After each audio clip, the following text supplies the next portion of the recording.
Hey Atlanta, say hello to small business help from Apple. That's right. We're here to make starting and running your business simpler. From helping you choose the right devices to setting them up hassle-free, we can help you build your business in no time. Speak to a business expert and get the help you need at no cost whatsoever. At Apple, we're open for your small business. Go to apple.com/small business or visit an Apple store to learn more. Kroger Delivery has one mission: to deliver the freshest food right to your door. That's why our drivers are pros. Our trucks are refrigerated. And when it comes to low prices, we always deliver. With $20 off your first order of $75 or more, there's no better time to get in on the action. Mission accomplished. Restrictions apply. See site for details. I was drinking really heavily, smoking a lot, and I was just completely gone from reality. And I was a married father of 3, acting like a fucking teenager. And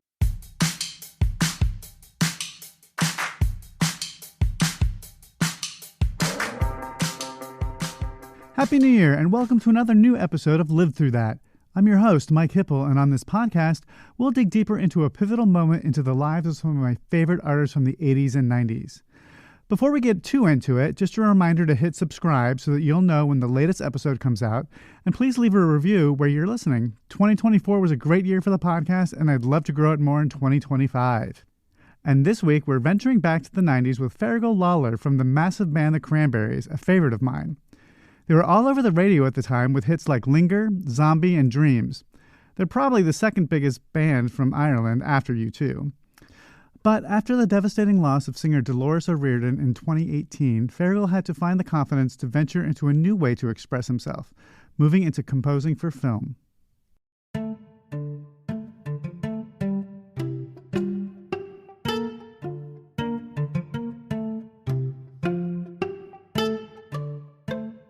now I'm doing a completely different thing to what I was doing with the Cranberries. So now I'm composing music for documentaries, short films, that kind of thing.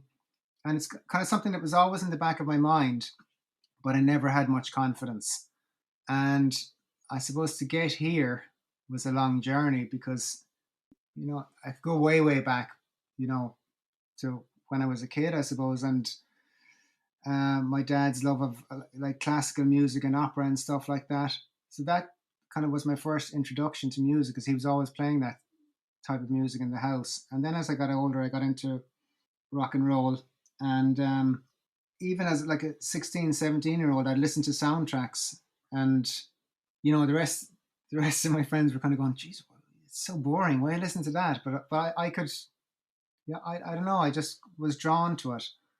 And it was always something that I loved, but never felt I had the ability to do it or the confidence to do it.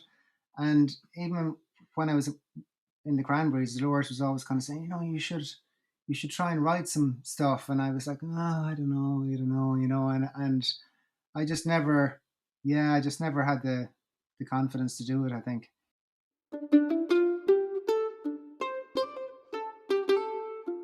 I need to go back one step because I suppose the start of it all, of me kind of starting to gain confidence in it, was when the Cranberries took a break.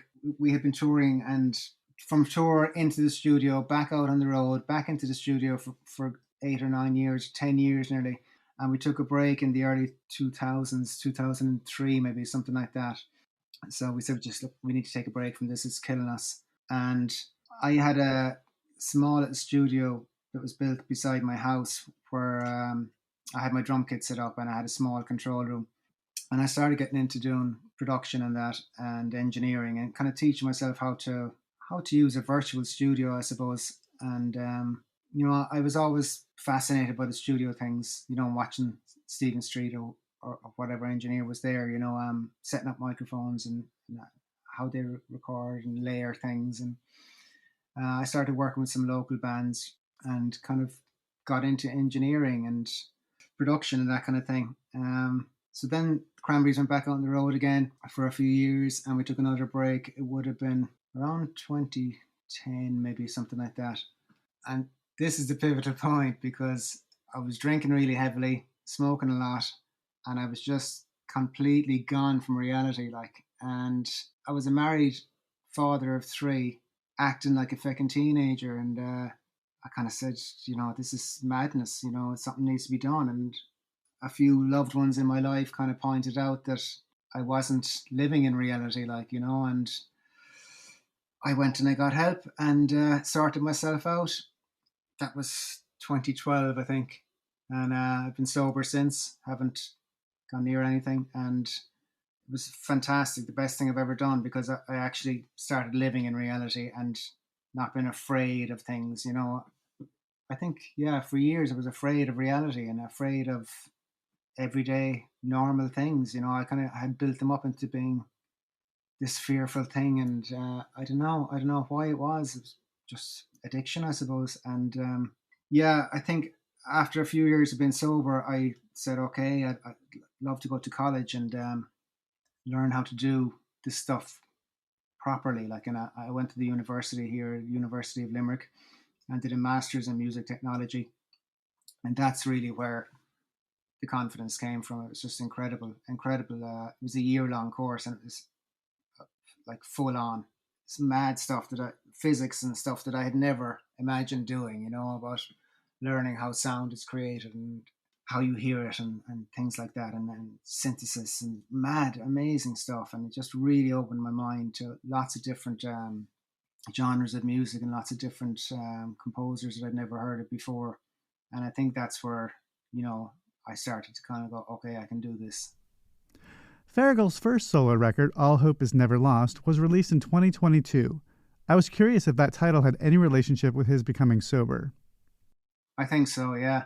Yeah, because I was hopeless by the end of, before I got sober, I was just in a hopeless place and really miserable and depressed. And,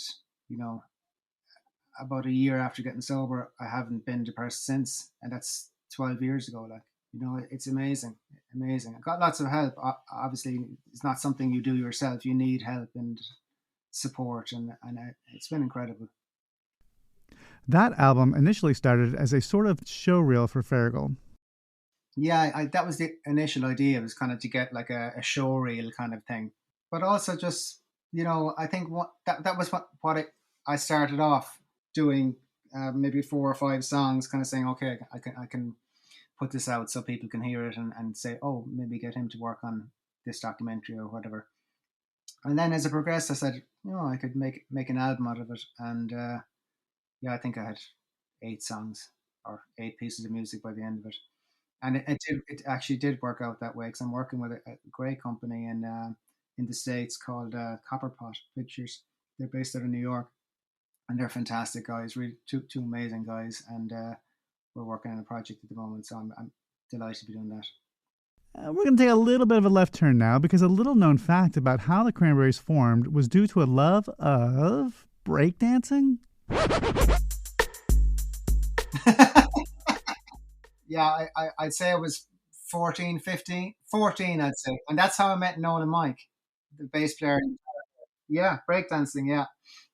We just met up one day that they were breakdancing this place, and I started doing my bits, and then we got chatting to a few of their friends, and that's kind of how we got together. Crazy, because if it wasn't for breakdancing, we'd never have met, and then the Cranberries would never have formed. What got me into it was Shaka Khan's video for I Feel For You. There was breakdancing in that, and I don't know what it was, lightning bolt moment. I saw it on TV and went, oh my God, what are they doing?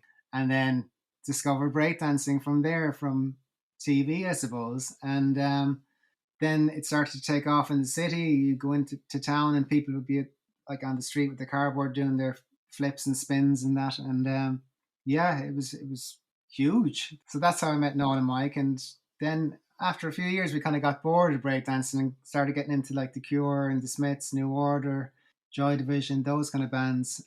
And then there was a friend of mine from school who had a pirate radio show that played like alternative Irish bands. And through him, I got a lot of tapes of Irish music and started playing it for the lads.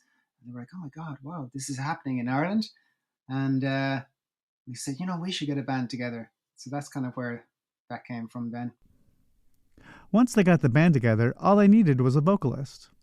Well, there was two guys we had seen beforehand a few weeks earlier, and neither of them could actually sing. They looked the part, and they looked cool and everything, but they couldn't really sing. So we were like, nah, this isn't working. And I think then Noel said, "What about a female? Will we try out a female?" I said, "Yeah, good idea." And then it was through a guy we knew that had sung with us for a while in a previous band, and his girlfriend was in school with Dolores and said, "There's this girl that I know who's a really good singer, and she's looking for a band," because Dolores had kind of done a few auditions with other bands, but they all wanted to do cover versions, and she wanted to do original music. So when her friend told her that we were looking to play original music, and she was like, "Oh, great," so it was meant to be. She had a microphone plugged into a guitar amp, and it was all kind of distorted, and the quality wasn't great, but we knew she could sing. We knew she could definitely sing, but I think it wasn't until like a month or two later we went in to do a demo tape in their local recording studio, and then you could really hear her clearly, and she was doing backing vocals and soprano vocals and everything. It was like, oh my god, she can really sing, she's amazing. So that's, I think, when we really knew how talented she was. Dolores' voice is a distinctive element of the Cranberries. She, along with the rest of the band, were pretty much self-taught. She always shied away from vocal lessons. I think once she said her piano teacher said, "Why don't you get vocal lessons?" So she went to this vocal coach once, and she was like, "Oh, you can't do that," and and then I think Dolores said, "Okay, that's the end of that, because I can do anything I want with my voice." And she was right, because I don't know, if you start going to vocal coaches, you take that edge off that she had this amazing personality in her voice, and you don't want someone to take that away and say, "Oh, you can't do that because that's not the way it's done." I mean, her expression was her voice, and she was incredible. Zombie, from their second album, was a pivotal moment for sure. It marked a new direction in their sound and became one of their biggest hits.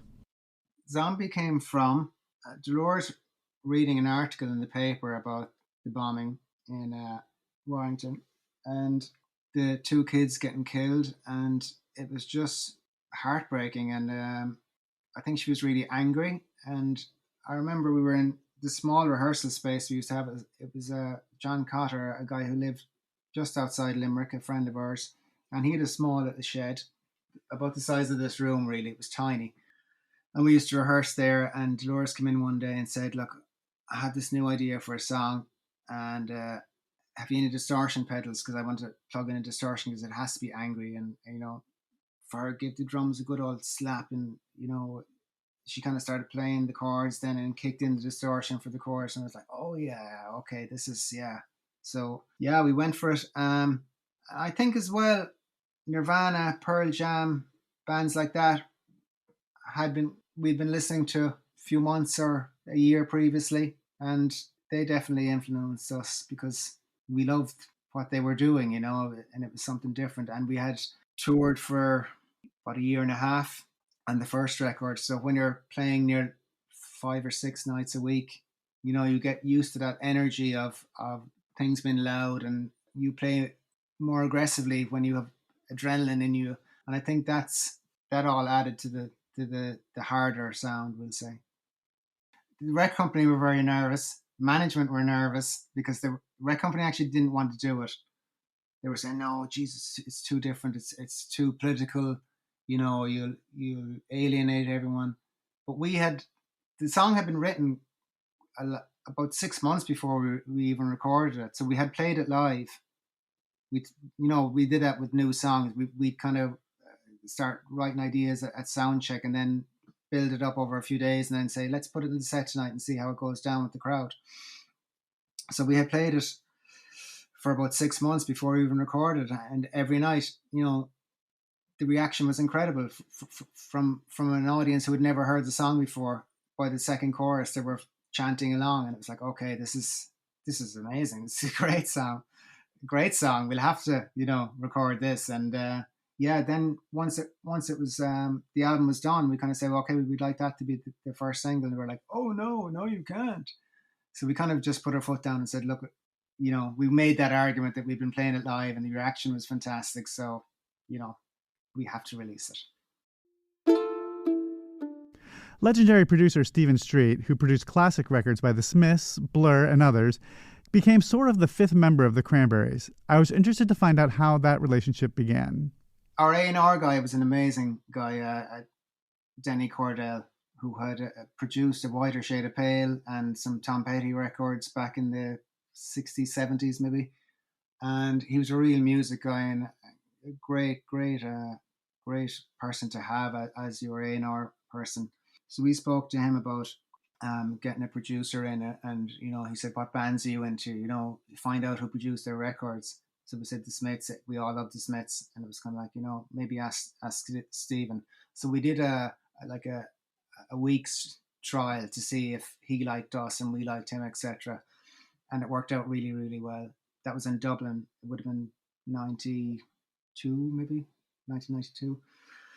So yeah, it worked out really well. And then we started recording the record in, I think it was like May or something like that of 92, I think. Street produced their debut record, Everybody Else Is Doing It, So Why Can't We? And the follow-up, No Need to Argue, but not the third record.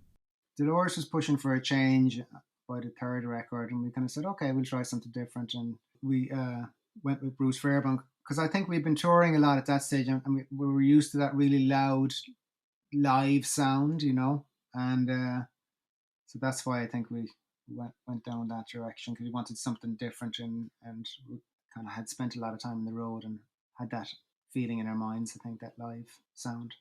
It turned out well in the end. I mean, I really like that album. The third album's a great album. To the Faithful Departed. Yeah, it's a great album. Because it was re-released last year, and just listening back to all the songs. I mean, there's some really good stuff in that, and it kind of surprised me because I kind of forgotten how much I liked it. When Dolores O'Riordan passed away in 2018, they had parts of the new record already recorded, but not finished. The band worked with Stephen Street to complete their final record, 2019's In the End.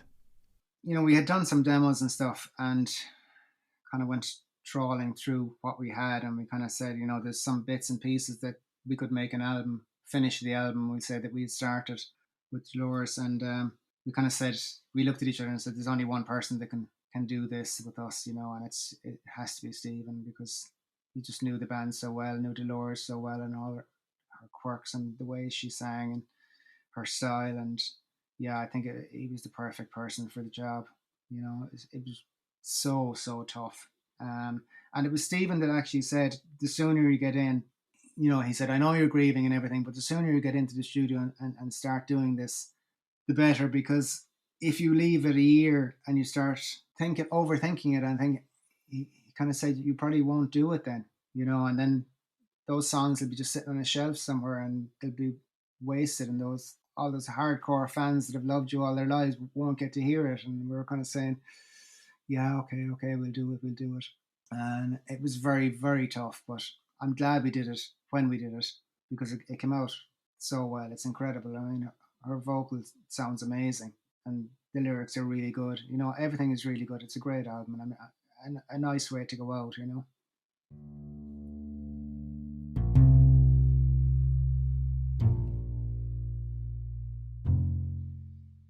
I don't know if it was. I don't know. It was just so hard. Glad we did it, but I don't know. It's something I'm still not over. It's huge to lose a friend and someone who's like my sister. It's massive. Yeah, it's very, very, very hard to deal with.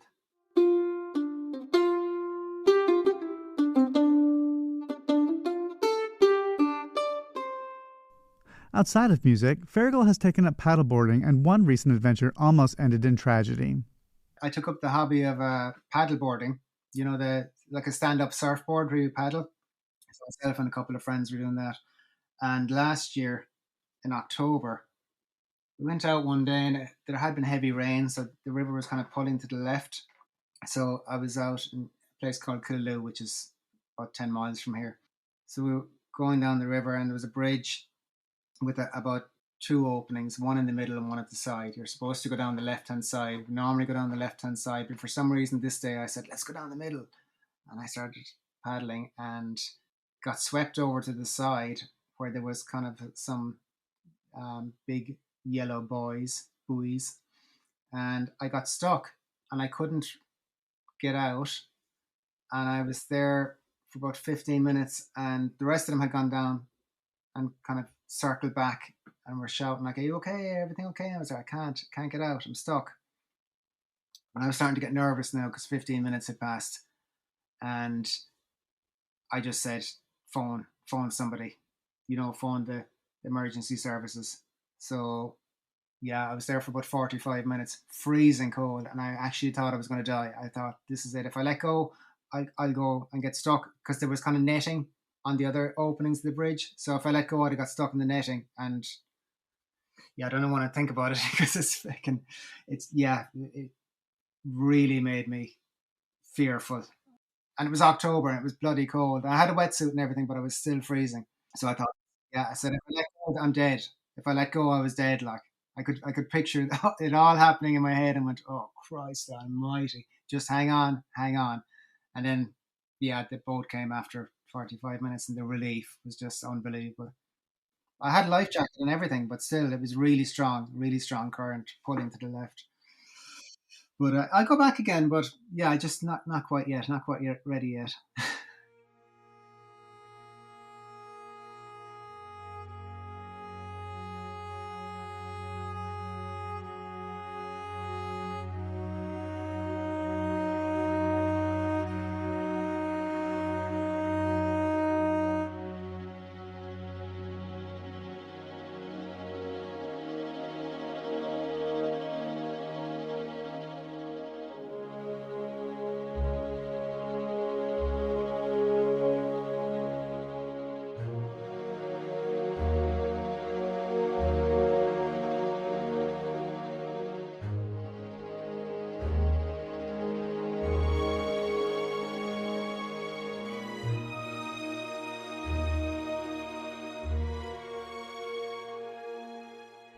And that does it for today's episode. Many thanks to Fergal for being so open with us on this episode.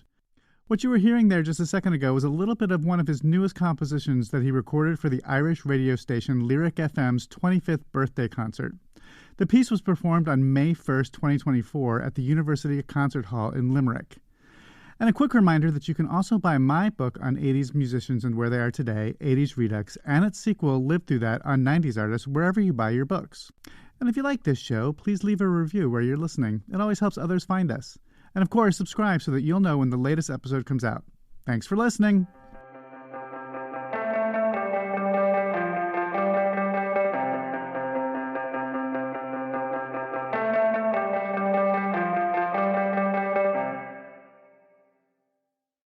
Hey, this is John Moses and Tyler Morrison from the Fight Stories podcast. And we want to welcome everyone from Pantheon to check out the podcast that goes from pros to average Joes. We got MMA champs, boxing champs, NHL tough guys, funniest comedians in the world, and of course, stories from guys like your drunk Uncle Tommy on Thanksgiving. That's right, because we're the voice of the streets and we want to hear from you guys, because what's better than hanging out with your crew and reliving the old glory days? Stories like Rigby, who put that guy's head through a popcorn machine in front of his 5- and 6-year-old son while eating chicken wings at the bar. It doesn't get any better than that. Everyone has a fight story. We want to hear yours.